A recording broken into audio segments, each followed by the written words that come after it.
right up through him and dunk it anyway. Boom, and you see the ref coming out and intentional foul. Like, that play was actually crazy. That used to happen to me a lot.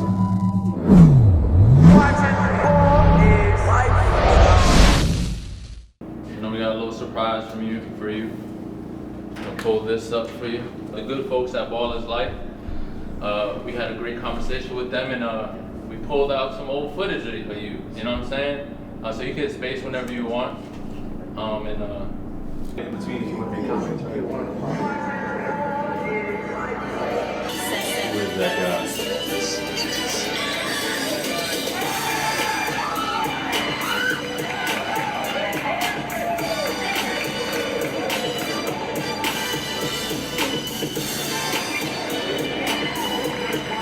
Turn it down a little bit.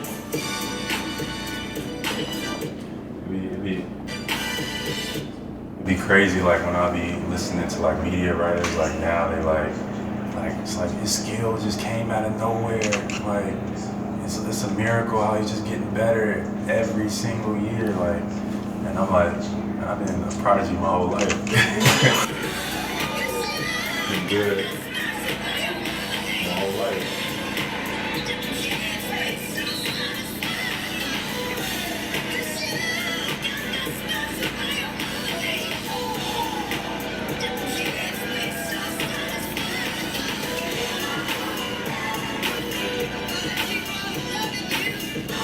So let's pause it real quick.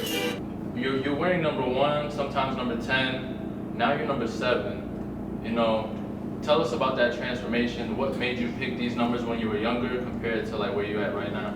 Well, number 1, my favorite player was Tracy McGrady growing up, so that's why I always wore number 1. The number where I was wearing number 10, I think that was like an all-star game. They just kind of just gave me a jersey or whatever. But I always wore number 1 because Tracy McGrady was my favorite player growing up, and now he's my mentor, somebody I spend a lot of time with, somebody I look to for advice to get, you know, some type of guidance and whatever. So it's been great having that relationship with him.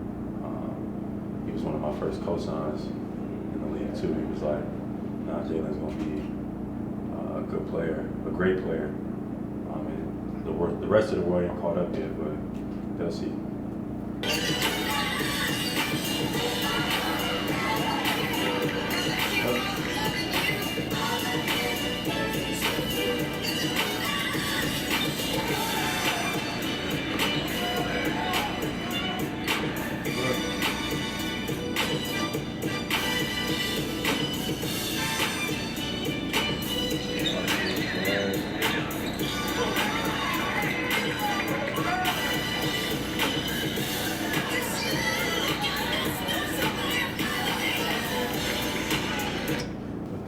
Too. So that's one thing, like, I'm right-handed, but I kick with my left. I used to bat with my left. So I got like that asymmetry kind of thing. So like anything I can jump off my right, I can jump off my left too. So like if like growing up, I can go between my legs off my left, and it made me like a unicorn because I go between my legs off my right too. And I did it actually in a game, in the Rising Stars game, which they kind of like blew over or whatever for what reason, but I had a big Rising Stars challenge, you know, like the Rising Stars? Yeah. And in that game, I went between the legs off the right, and then I came back down again, went between the legs with my left, and everybody was like, whoa, because that's like rare for an athlete to be able to have perfect symmetry on both sides. And I didn't dunk on people with my left hand, dunked on people with my right hand, off 1, off 2, like, and I think a part of it is having that, like being ambidextrous in a sense, where, you know, my left leg is my strong leg, not my right. I kick with my left. I used to bat with my left, and I shoot with my right. I write with my right, and it was just like all kind of funny like that. When did you start dunking in games? I know you gave us the story before, but can you like let us know? So the first time I dunked in a game, it was my 7th grade summer. I was probably 13. And the first time I dunked in a game, it was actually on somebody. Like, how fitting is that? The first time I dunked in a game, I actually dunked on somebody. And I remember J.J. Hickson. He was an NBA player that came from the same neighborhood. He was at the game. So we were all hyped. It was all lit. Like, J.J. was there. took time out of his schedule to come and watch us play. He was sitting on our bench, and I got a fast break and just took off, and the kid like ran under me, and I just flushed. What was the outdoor location in that video? Oh, I think that was a Under Armour elite camp or something like that. It was like some type of all-star game in Brooklyn. Whatever. I got MVP at that game too. How old were you? Stuff like that. I was probably 17, 16 or 17. And actually, Jason Tatum, JT, was my roommate there at that camp. It was crazy because like a lot of the camps that I went to, either JT was on my team or my roommate. It's kind of scary to even think about, right? Yeah, it was almost predestined. Like, Gotta it's be a like duo. we did a visit, JT and me and him was always like, they had us sitting next to each other. Like when I went to Kansas, we got pictures when we both took a visit to Kansas. We were sitting next to each other. We was roommates at the KD camp. Yeah, that's where he shot. Yeah, we was roommates at that. We was roommates at Elite 24. We played on the same team on, you know, some of those Nike camps. So it was like crazy how like that ended up lining up. Do you feel like you guys have more of a chemistry because y'all know each other from a young age before like things kind of went crazy? I wouldn't say that. I think our games just complement each other. Like, you know, we both have that same desire and passion to be great. We just go about it in different ways, you know. Like JT's a little bit more smooth, laid back, you know what I mean? I'm more like aggressive, passionate, and you know, so it kind of goes like a, you know, yin and yang type thing. But for sure, we both drive each other to get to the goal. It's almost too competitive.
Holding up, like I'm going up.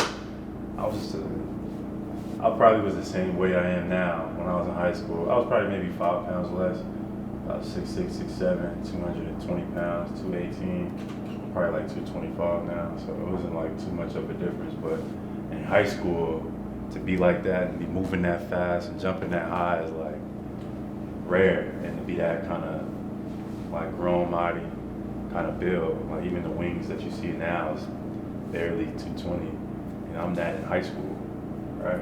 But this play right here, I went up for a dunk. Kid, kid tried to like intentionally foul me, like really just grab me and not let me go up. And I just go right up through him and dunk it anyway. Boom, and you see the ref coming out, intentional foul. Like, that play was actually crazy. That used to happen to me a lot. So you was like Thanos coming down the lane. Everyone else got the little bodies. It's a difference between, you know, being able to jump and dunk and doing it through traffic. Like, and I was able to do it with bumps, contorts, and still be able to get up there. And I'm strong enough in my base and finish it regardless, you know, especially if I'm got a head of steam, you got no shot. Especially when I was in high school. So that was a funny play. Appreciate you. Jaylen Brown wrapping up. Shout out to Red Bull Hoops. Shout out to Ballislife.